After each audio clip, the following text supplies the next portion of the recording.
Cette mission a pour but de créer les conditions nécessaires au retour des habitants du Sud dans leur maison. Selon que c'est, vers 4 heures, une grenade RPG a été tirée vers un char qui assurait la sécurité des forces et il y a eu une explosion des deux bâtiments qui se sont effondrés alors que la plupart des soldats se trouvaient à l'intérieur et à proximité de ces bâtiments.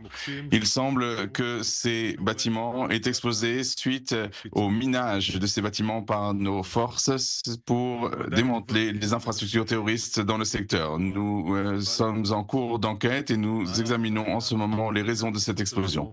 Pendant la nuit, depuis l'explosion, les commandants sur le terrain, avec les forces de sauvetage qui sont arrivées très rapidement sur les lieux, ont œuvré pour localiser les victimes et pour les évacuer, ce qui a duré jusqu'aux dernières heures. Jusqu'à présent, nous avons permis la publication de la mort de 10 morts et dans les heures à venir, nous publierons les noms des autres victimes. Nous avons informé toutes les familles de la mort de leurs êtres chers et nous sommes à leur côté.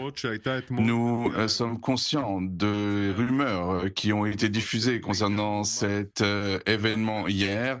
Je voudrais souligner que nous publions des informations vérifiées et uniquement après en avoir informé les familles. C'est ainsi que nous continuerons à faire. Derrière ces rumeurs, il y a des familles qui vivent l'heure la plus dure qu'il n'ait jamais vécue et j'appelle tout le monde à faire preuve de sensibilité et de retenue pour ne pas ajouter à leur douleur.